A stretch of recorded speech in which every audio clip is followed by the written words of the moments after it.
welcome to April 2025 movie edition on FrankieSense and More. I am your host, Frankie Picasso, and here is our movie critic and Chicago.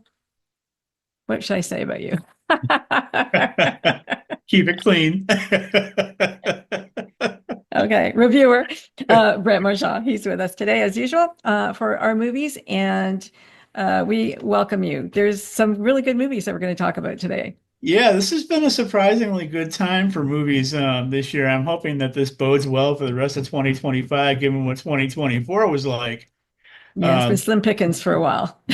Before we begin, I just wanted to apologize to listeners and viewers in case they hear some strange sounds in the background. Apparently, there's some construction going work on an adjacent apartment, so please tune it out. We I'm won't trying hold it to. against you. We promise.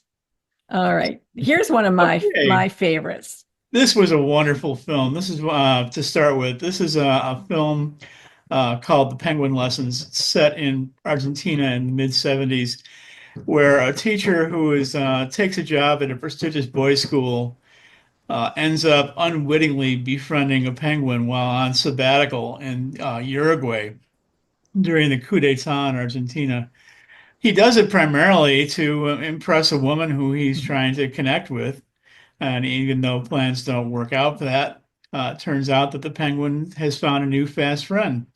When he tries to return the bird to the wild after cleaning it up from an oil spill, the bird won't leave him alone. He keeps Yep. following him around Got a new and friend. around and around.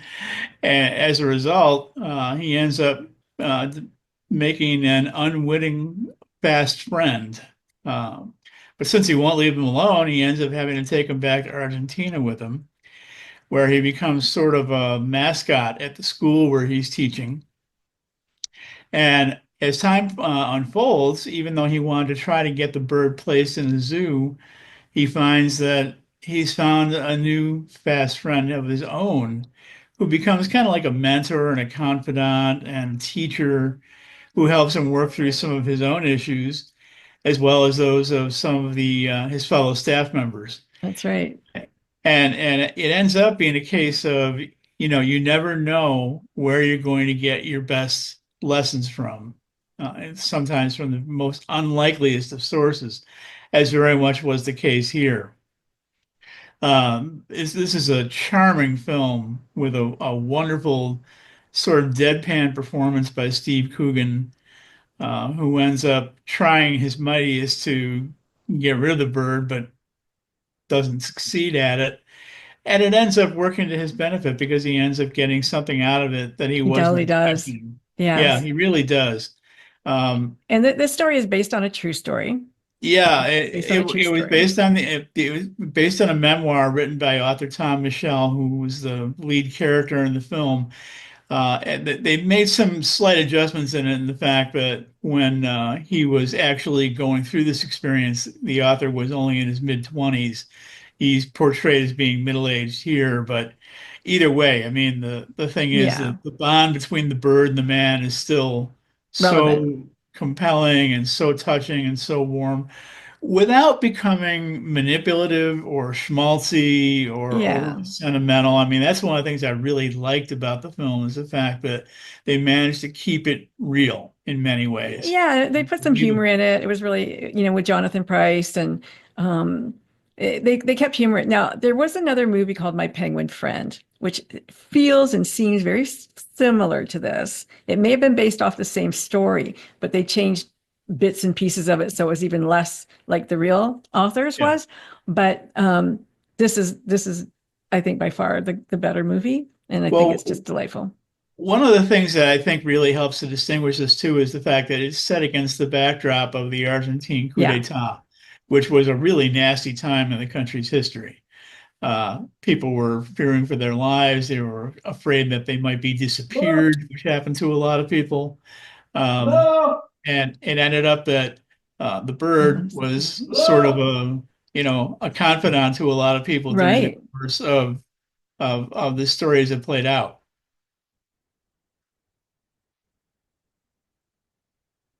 And I lost the sound. I'm so sorry.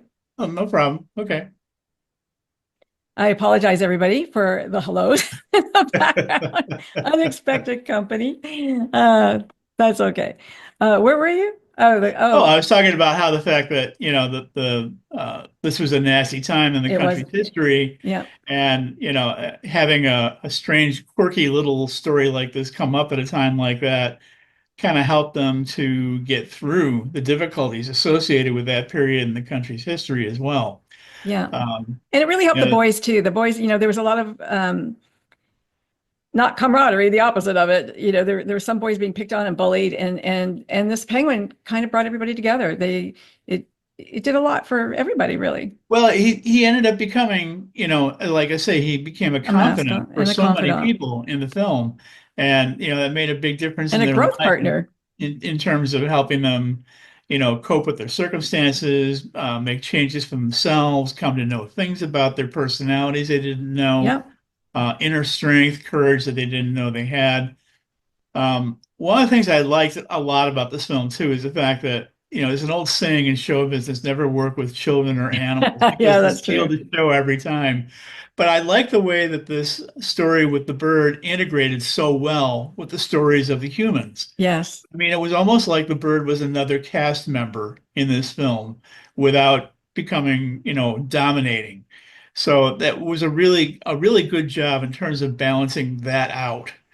Um, this was made by a director who was best known probably for making The Full Monty, so you can kind of get an idea of what the character of the film is like in terms of its uh, delightful quirkiness, but without being, uh, you know, unbelievable or lacking Yeah. credibility.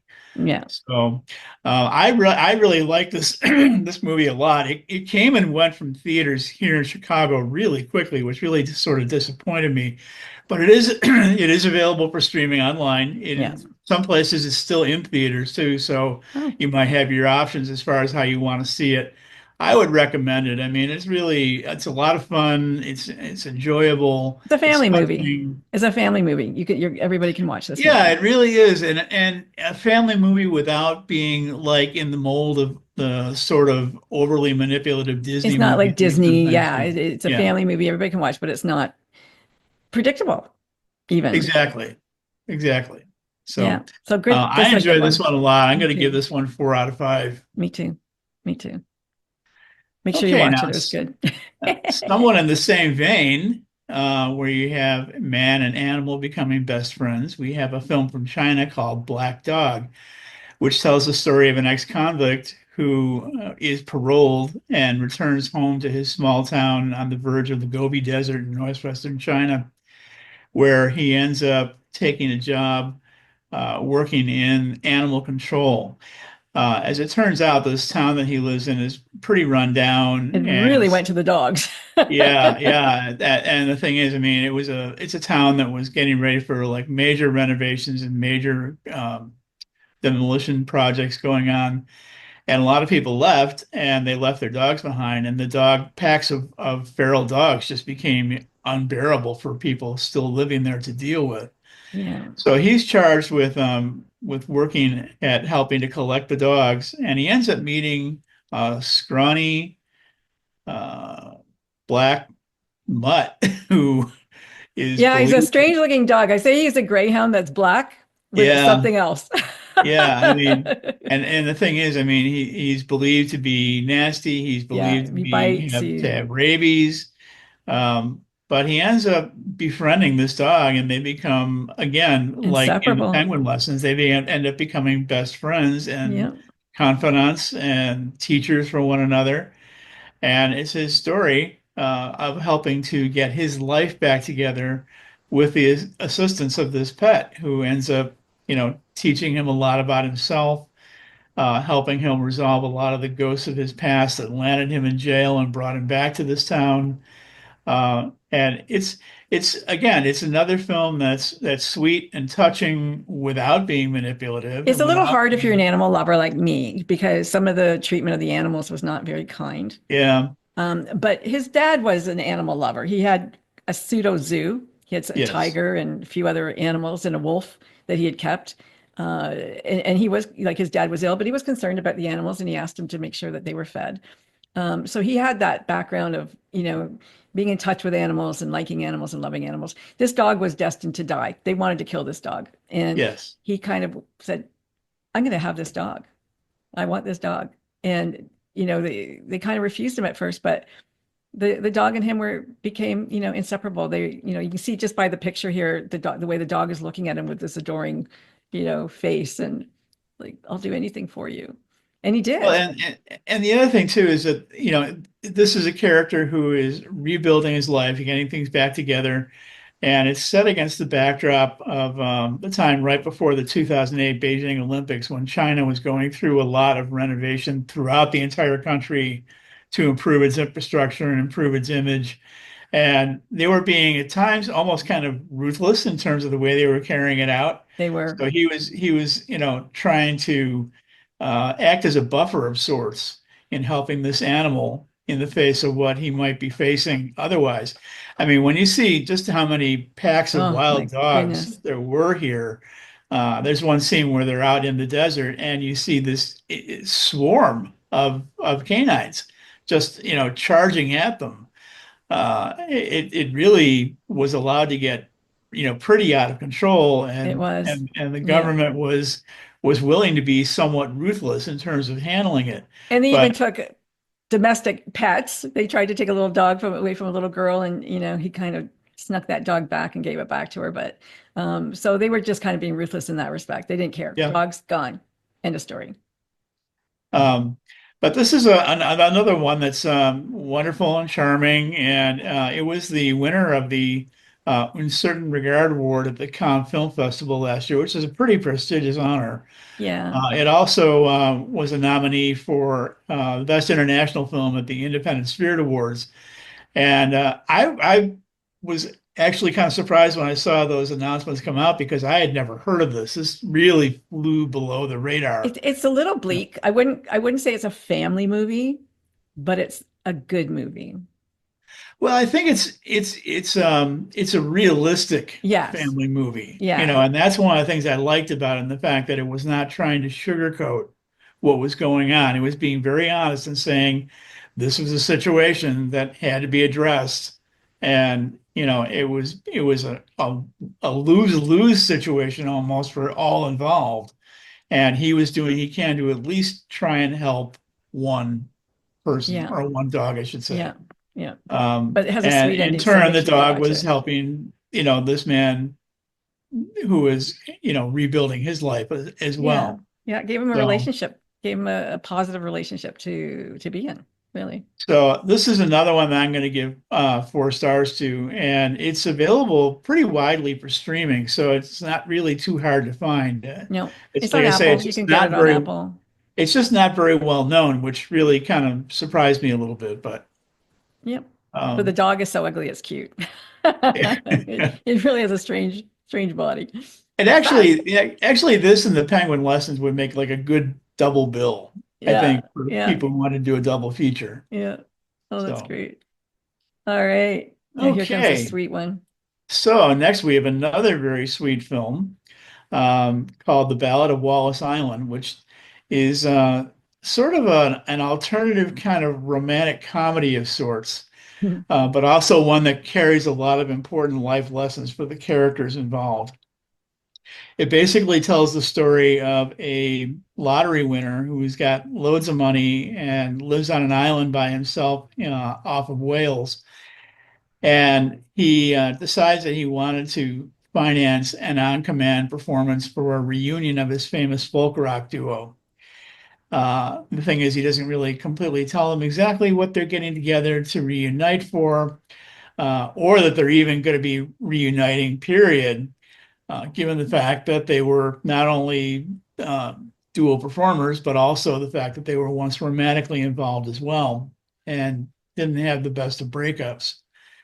But it's a film in which you have all three characters essentially having to take a good hard look at the idea of uh, how much do you want to live in the past or recreate the past?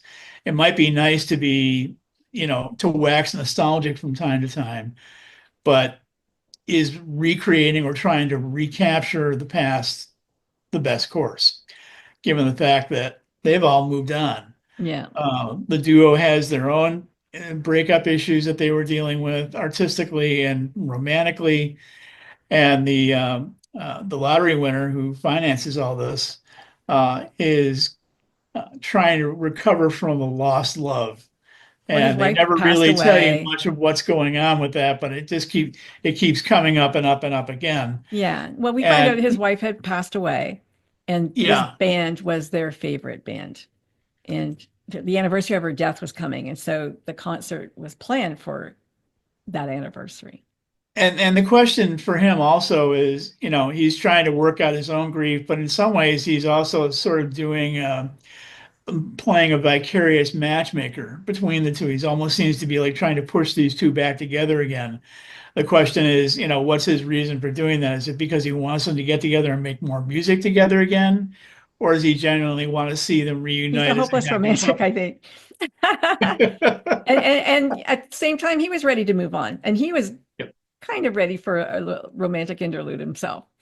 So there was a girl that he kind of liked, but sweet on, but he wasn't ready to Well, make he the needed move. a nudge for that too, and that's kind Yeah. of where you know the one character from the duo helps to kind of Yeah. give him the pushes he needs to tell him that he needs to move on with his life just as Yeah. much as they need to move on with theirs. But I It's like to, sorry, I was gonna say Tom Basden, who plays, the musician there. He did write all the songs and he sang all the songs, yeah. and I think that's pretty credible. Yeah, this actually was based on a short film that came out a number of years ago. They now got expanded into a feature length, and it really expanded well from Mhm. from a short to a feature length. That doesn't always happen, but it comes across quite well here when they tell a very credible story involving all these different characters. And it does so without things feeling forced or padded or anything like that. I mean, it's a really well put together story and a well put together script. And I believe it's like about an hour and a half. It's not a terribly overly long film, but it gets in, it tells its story, and it gets out. And It that's may one of not the have things been I've a liked very about expensive film to put together either. You it. got a rocky shore and a house.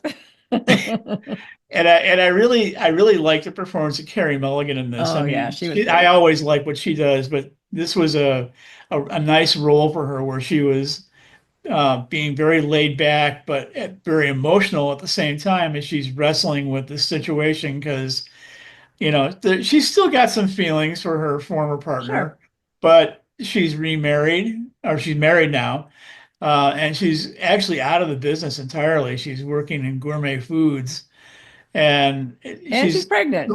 So yeah, she's and, dealing with and she's those hormones, those pregnancy hormones, and she's not, some stuff makes you feel more than others, and you don't know what is real and what isn't, what is hormonal. And she's also torn about, again, do I want to go back and do what I did Yeah, before? I mean, there is a certain seductive lure of wanting to of go course. back to those days. But by the same token, she's settled and moved on. And, Yeah. does she Who want doesn't to want to give live that those up? glory days Yeah, when exactly. everybody loved you? Exactly. Yeah, for And the sure. other thing too is that her former partner has gone on to a very different kind of music career that's Hmm. far different from what the two of them did together. And he ends up kind of looking sort of ridiculous with some of the things he's trying to do. Um, and he's having to try and justify to himself, well, is this really who I am now? And is this really what I want to be doing? And, is Yeah. it okay for me to look kind of stupid compared And to what I he used had to to do? finance his new album. And so this was a great way for him to do that. This was Yeah. an opportunity to do that. But you know what? Sometimes you learn lessons in life and money's not everything. Yep, that's And true. Now, if and the lottery winner in this movie looks a little familiar, he was also in another movie earlier this year. He played a small part in Mickey 17, which we that's right. reviewed That's last month. right. Yeah. I've He played the Pigeon Man in that film, and he's established through that film and through this one that he's a good character actor, he and is because his character here really is you know a little bit loopy at times. quirky to say the least. Yeah. Yeah, and also a little neurotic, and a little. unsure of Charming. I how to liked handle him. You like himself. him. You Yeah, liked oh, him. he's charming. I mean, He's he was sweet. a good host to these people. A former nurse. Yeah. So I mean, and he's one of those people who's fortunate enough to have won the lottery twice. Yeah, must be nice. Must be nice. Yeah, the first time he went for a trip around the world. The second time he decided to keep the money. So this is another fun one. It's a little unconventional for romantic pictures, but Yeah, that's fine. I mean, sometimes they can get a little stale and a little trite. yeah, But this one really comes through quite well, and I recommend this one highly. I'm going to give this another 4. yeah, me too. I loved it. I thought it was really sweet. All right. Okay, so now we're coming to one of the strangest films I've seen in a It was a very little long too weird for time. me. Universal Language is a film that is presents sort of an alternate version of Canada, in which the primary language is Farsi, and in which all kinds of very strange and unusual characters tell different stories that eventually interweave with one another. The one thing that's most intriguing about this film, though, is the fact that it's all these different stories do come together to make a very important point about the universality and the inherent connection that all of us share with one another. And that's important, I think, in an age where, self-serving attitudes, are allowed to unfortunately have too much sway over us. Um, and also it was a case of the stories involving characters who really wanted to help each other out. In many ways, it reminded me of the themes you saw in that movie that came out about 25 years ago called Pay It Forward. Yeah, yeah, yeah, Um, yeah. Only it's as if it was directed by either Federico Fellini or Monty Python. I mean, because there are some very unusual characters, and they inflict a lot of very gentle humor into the story just by virtue of their strangeness. Yeah. Um, but their intents are what are most important. The intents behind these people are almost always good. And that's something that I think we need to be seeing more of in this day and age, especially given the social and political climate that's playing out, in this country and in many places around the world. Um, It's and funny though, I because find, they've been doing a lot of stuff out in the prairies. Like they had a show called Little Mosque on the Prairie. So they've been doing a lot of yeah, alternate kind of stories out west or mid Canada. Let's say that. and also the fact that one of the characters in the movie is a tour guide who leads people on a tour of Winnipeg to see the different quote unquote sites. And I mean, they're these absolutely ridiculously mundane, Yeah. There's things. nothing out there. Like, why the hell would anybody want to go see any of this stuff?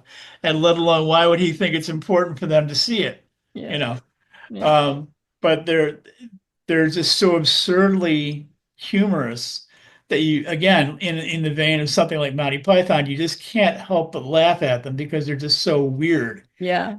Um, the film takes a little time to get going. That's the one thing that I found that was a little bit strange in the opening act, because I was sitting there going, okay, where is this headed exactly? Is this a case of being weird just for its own sense of weirdness, or is this going to go someplace? Well, it does. I mean, it does go someplace eventually. So I mean, if you can get through the first, say, 20 minutes or so Yeah. of sort of meandering in the story, it'll work out to your benefit.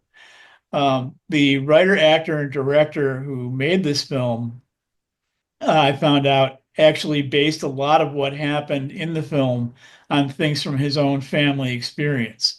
So they're rooted in certain legitimacy, Yeah. that makes it more authentic, even if it still is a little strange.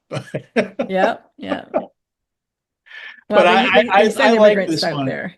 Yeah, this film was named one of the top 5 international films from the National Board of Review last year, which is a pretty impressive Yeah, honor. look at it. Yeah. It also received a tremendous reception at the Cannes Film Festival. Unfortunately, it's one of these pictures again that has flown below the radar. It's I been never very even saw it in a um, theater. I didn't even see it come to a theater. yeah, and that's the thing that I thought was kind of strange for you because this is a Canadian Yeah. film. I Yeah. I didn't even mean, see it in the art house theater. um, Weird. now I saw it in the theater here. It only played for like a week, but I mean, it still did make it into theaters in the U.S. Yes. So I was surprised that it did here, but it didn't in Canada. And then I remember I saw green and gold and you didn't because Yeah. it was the Chicago Bears against. But this one is available for streaming now Yeah. in both the US and Canada. So I mean, it's not hard to find if you want to go look for it. Um, and one of the things I really recommend to viewers who want to watch it is don't try and analyze it. Don't try and, make sense of it. Just let it be itself. And you'll be entertained, I think, by the strangeness of it and with the nice sentiments that end up coming out of the story at the end. I mean, like I say, it reminded me a lot of Pay It Forward. If you like that movie, I think you'll like this one a lot because it's cut from the same cloth. I'm going to give this one 3.5. Yeah. I think that's about right. It was hard. It was hard to get into. Yeah. A little bit hard to get into. All right. Okay. Now, So, now we're talking. so the last of our new movies is the latest film from director Ryan Coogler, who's probably best known for the Black Panther movies. And this is a horror film. And, we generally don't review horror films on here to speak of, but my main reason for wanting to mention this one is because of the accomplishments of the filmmaker in creating this picture. It was a great movie. He did, such a good job with the Black Panther films and also with Creed, which was a film that was a Yep. spin-off from the Rocky franchise. Yep.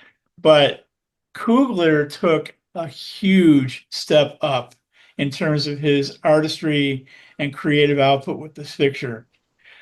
Basically, it tells the story of two twin brothers who are from Mississippi who went Smoke and to stack. live in Chicago for a while, where they made a bunch of money working for Al Capone. And then they ended up moving back to Mississippi and they were using their money to open up a juke joint, hoping to make more money and to also provide entertainment for the locals and a place that's a showcase for their cousin, who was a talented blues musician.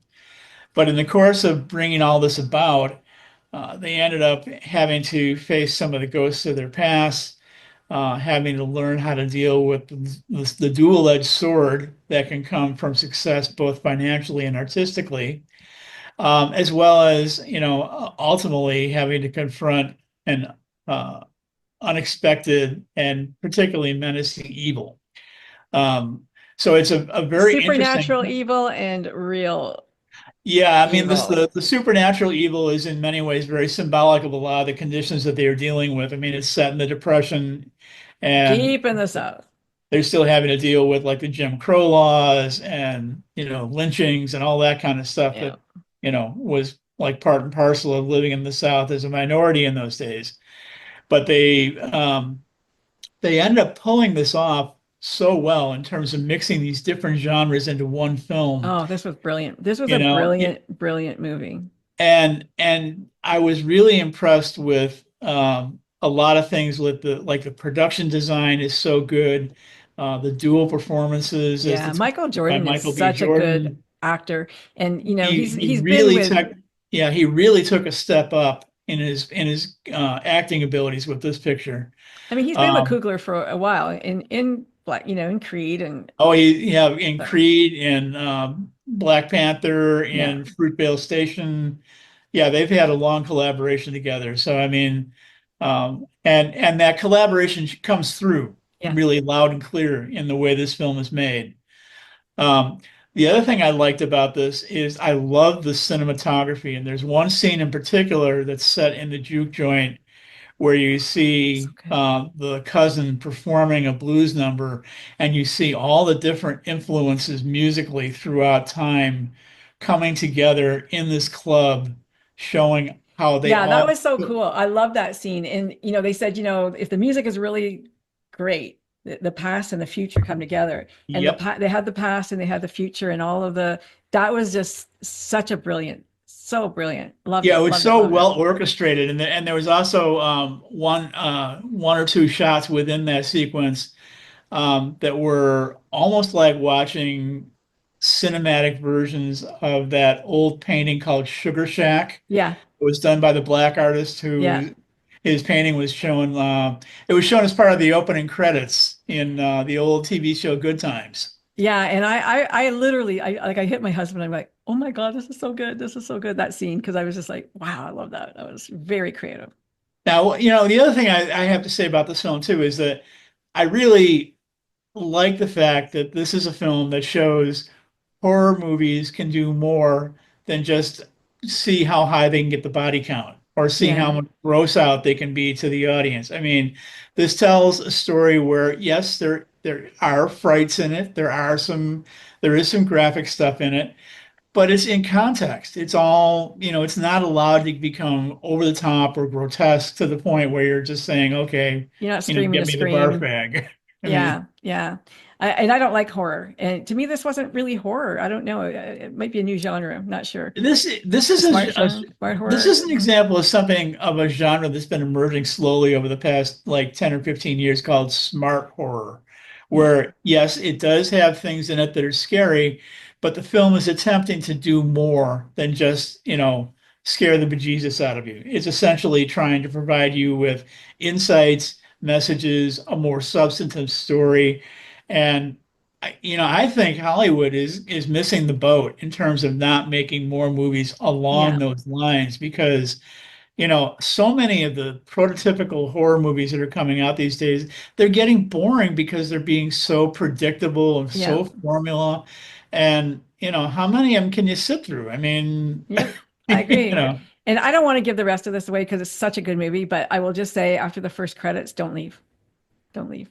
You'll miss the best part. no, actually stay right to the very end. I mean, the credits come back a couple times with Yep, surprises. yep, So, yep, the other thing that I liked about this is this features an appearance by blues musician Buddy Guy from yep, Chicago. And with the blues tradition being so big here in Chicago, I really appreciated the fact that, they're getting their just due yep, in a movie like this, yep. because it's an art form that I think is very underappreciated in American culture. And they do a really great job of showcasing it. Even the cousin, when you see him give his as a blues Yeah. musician, is so good. I mean, I really, really enjoyed that as well. So again, it's a film that's offering viewers more than just a horror story. It's giving you other things to go with it.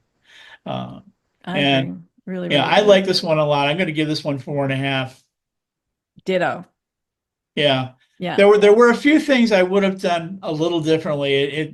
Some of the material at the beginning felt a little stretched out. I felt they could have tightened it up a little bit. And then there were other parts of the story where I felt they could have been a little more explanatory in terms of the way things were playing out. But, those are pretty minor shortcomings in the overall scheme of things with this picture. So, um, if you're not a fan of horror movies, don't spend your time or money going to see it. But if you don't mind going and getting a few good frights now and then and get Yeah, a good picture and a good it wasn't story that with it. scary. I didn't find it scary. I don't know. I mean, there's certain stuff that is scary and certain stuff that I don't know. I just really liked it. I thought it was good. It was good. It was like it's like having a little heat, a little bit of heat on your wings. It's not like you Yeah. have to burn your mouth out, but I would actually describe it more as creepy than yeah, maybe, scary, maybe, yeah, you know, yeah, um, because there are some sequences that might give you a few goosebumps, yeah, along the way. But I mean, it's not like you're going, "Oh my God, I can't look at this. It's so terrible." yeah, So, yeah. You don't have to hide no. your eyes with any of it. It's pretty good. All right. Okay, so those are our new movies for the month. I just want to finish up with a couple of quick announcements. I recently attended the Chicago Latino Film Festival, which actually turned out to be quite good. I was very happy to see that because my experience with the festival last year was not the greatest. But I saw some really terrific films here, and there's two in particular that I wanted to make mention of. You can find out more on my blog about it. The first one is a film from Peru called Quadrilateral, which is a strange little minimalist film about a family of two parents and two kids, and a mother who is obsessed with making sure that everything in their lives is manifesting in terms of a multiple of four. Oh, okay. Oh, Yeah. four chairs, four tennis Yeah. courts. And it's a good thing that as long as things are in a multiple of four, she's perfectly content and perfectly happy. Because if anything happens where things get outside of those bounds, she has trouble dealing with it. She starts Okay. freaking out. And that becomes particularly noticeable when she and her husband give birth to their third child. Oh no. Suddenly you have five in a world where she's used to having everything in fours. And it's a strange little picture. It's part comedy, it's part drama, it's part thriller. And the way it's put together and shot and assembled, it reminds me a lot of the movies of director Wes Anderson. So, I mean, if you like his work, I think you'll like this one as well. Other thing I found interesting about this movie is the director never really explains exactly what he's going for here. There's a wonderful ambiguity that runs throughout the film, and if you come out, and you're asking, say, 10 people who saw it, what did you think this movie was about? You would get 10 different answers. Wow. And they'd Wow. all be right. They'd Yeah. all be right in their own regard, but they're not definitively set in stone to say, well, no, this is what the director was going for. This is what the filmmaker was going for. They're all equally applicable. So it takes a certain talent to be able to weave all those many different kinds of things Yeah. together into one picture and have them all be relevant Right. and legitimate, Yeah. So this one may be a little bit hard to find at the moment. It's primarily playing the Latino Film Festival circuit, but I'm hoping that it comes to streaming at some point. I'm going Yeah. to give this one another four. Wow. Okay. And the other one that I really liked Diego is Maldito. Viejos Malditos, which translates in the English title to Damned Old People. And it tells the story of an old man who loses his wife, and he's very embittered by it. He's full of grief. He's had a life that hasn't been particularly easy, and now he's by himself on top of it. And if that weren't bad enough, his neighborhood is overrun with stray cats who make all kinds of noise every night. And he's very annoyed. He and his other neighbors are very annoyed by this until there's one cat that comes along and starts to befriend him. And he resists it initially, They have the same but he expression on their realizes face. he realizes that this cat is exactly what he needed. He needed a buddy, he needed a friend to help take the place of the Yeah. loss of his wife. Sure. And he becomes so doting for taking care of this cat that it starts, causing problems for the neighbors and for his family. And it's just it reminded me in some ways sort of like a modern day retelling of that movie from the 70s, Harry and Tonto, without Yeah. Courtney. Yeah. Yeah. It's fun, it's touching. It's another film like Quadrilateral that mixes drama, comedy, and thriller aspects to it. And it also contains what I would call probably one of the most memorable closing shots I have ever seen in a Wow. movie. I mean, I won't give it away, but I'll just say your heart will absolutely melt in the closing Oh. shot of this film. That's So what I love about foreign film because they're not as formulaic as Hollywood. You don't always know what to expect. They they have a different culture. They think differently, a little bit differently. So it's always a sweet surprise. it And really is. And the other thing that's really impressive about this is that this was the director's debut film. oh wow, I mean, hit it out of the park as well as he did in his first feature. I mean, I think he's made a couple shorts prior to this, but I mean, this was his first feature. wow, And this is a film it was a co-production of Ecuador and Argentina, and he was doing a Q&A after the movie, talking about how difficult it is to make a movie in Ecuador. I mean, they had to overcome a lot of challenges in terms of making this picture. yeah. Um, so the fact that he pulled everything off as well as he did, uh, and to have it leave the kind of impression on viewers that it did. I mean, the audience when I saw it was just enamored with the way this picture played out. I mean, they really absolutely loved it, and I did too. And it had And subtitles. It had English subtitles. yes, it has English subtitles. And the cat is adorable. I mean, Yeah. you'll fall in love with the cat. What's the cat's Um, name? Simone. Simone. That Simone. was the name of my cat, Simone. Really? Yeah. So again, this one is primarily playing the Latino Film Festival circuit right now, but I'm hoping that it becomes available for streaming at some point.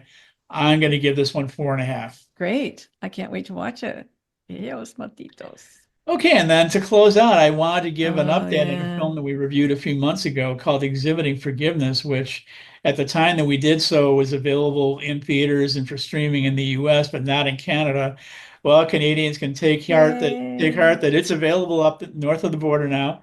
And this is a film again that I really recommend very highly. It was one of 2024's again under the radar movies telling the story of a successful artist who's reunited unexpectedly with his estranged and formerly drug addicted father and his attempts at having to deal with the situation. Features a great performance by Andre Holland, who is somebody who I've felt has long been overdue for proper recognition. And it also has two great supporting performances by Ingenue Ellis Taylor Yeah. and John Elks, um, who plays the father. And it was made by a director, again, in a debut feature, who not only is a film director, but also an artist. And he did all the paintings that appear in this Mm. film. And in many ways, it really is a case of art imitating life and life imitating art in so many ways.